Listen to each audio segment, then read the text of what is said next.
and try to meet the needs of the folks in our communities. And we have expanded in our services over the years.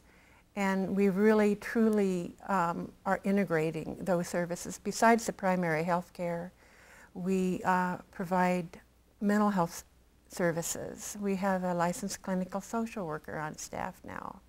We also currently have a dental hygienist on staff now. And so we are expanding those services, trying to integrate those services in one area so we truly can be a one-stop. Be a home. Be a home. Yes. For folks. That's great.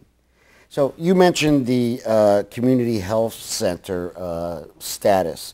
Briefly, what is that, and how did that change things for the Waterfall Clinic?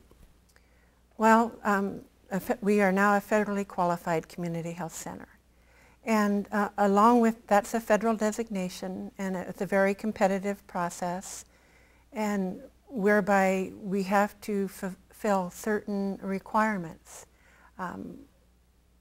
in our provision of care to folks in our community. There's several standards and that we meet. Along with that designation comes some federal funding, some renewable federal funding that hopefully will be ongoing. The federal funding that we receive does not in any way cover all the expenses of operating the clinic. Right now, the federal funding that we receive probably covers maybe around 30% of the services that we provide. And so we do a lot of other things to bring in revenue to provide those services. Like I said, we do the sliding fee scale. So we rely on folks being able to pay whatever portion of the fees that they can. We also, like I said, provide Medicaid, care to Medicaid and Medicare clients. And so those are also revenue streams. We also we do a lot of fundraising, and we rely on our community partners, and that's one thing I have to say about our community and our county. It's heartwarming. It's so heartwarming to see day in and day out people stepping up to help their friends and their neighbors. And Coos County is like that. And it's, I think that's probably why we owe a lot of our success to the folks in the area. That's wonderful. So this community partnership, the federal qualified health center, how has this affected the community as being beneficiaries to this to the care you provide? Well, let's see, in Coos County, there's less than 15% of people who live in Coos County that are fully insured, and that's an enormous. I mean, that's a very small number compared to the enormous number of folks who are either receive or under Medicaid or Medicare, or have no insurance, or who have maybe even just major medical insurance. In Coos County, and I'm relying on actually old data, because statistics are usually several years old by the time that you get them. But there is we have around 63,000 folks in Coos County. About 15% of those folks, according to old data, are fully insured. How old is the data? About 4 to 5 years old. Okay.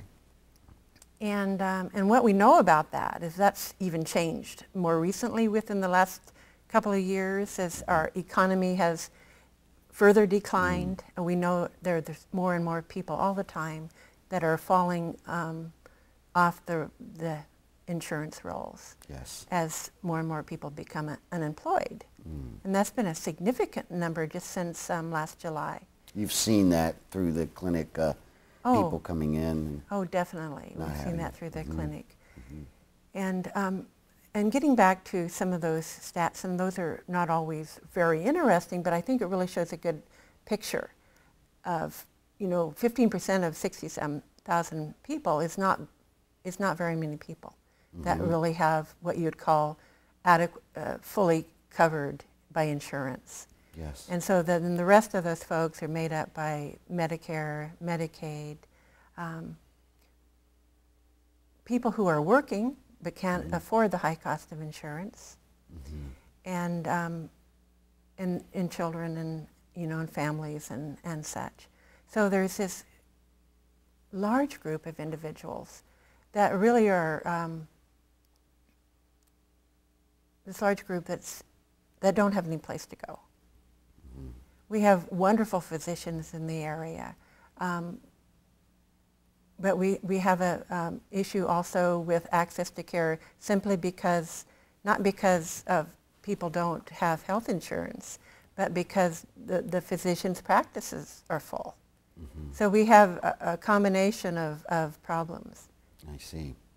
And getting with the economic crisis that this country is enduring right now, you're seeing more patients that would have normally seen a primary physician through their insurance coming through the clinic now? Yes. How many patients are going through the clinic on a daily or weekly basis? Last year we served close to 9,000, we provided close to 9,000 office visits to patients. For the year? For the year. I see. And so so that's what it was for the year. And so it's kind of hard to break it down because one day we might have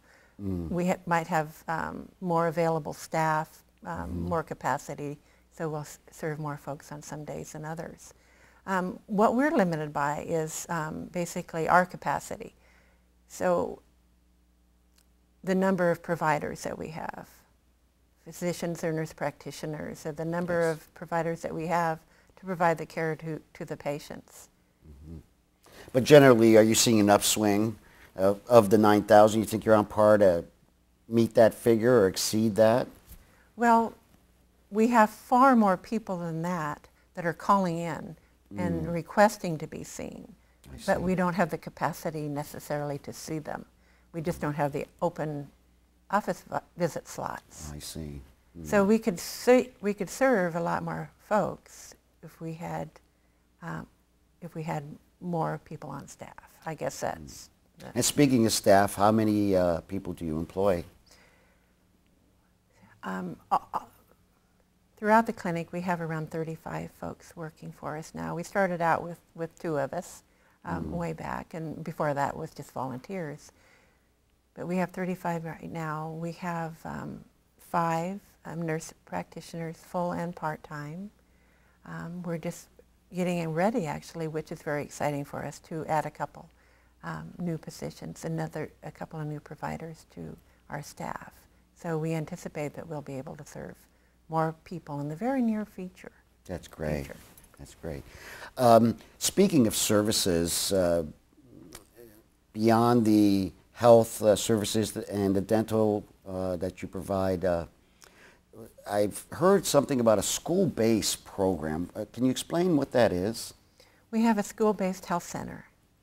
And so we provide, basically what it is, Waterfall Clinic, we have put sort of a little Waterfall Clinic into the Harding building at Marshfield High School, which we operate 3 days a week. And we staff that with our nurse practitioner and nurse and an office assistant. And so we see adolescents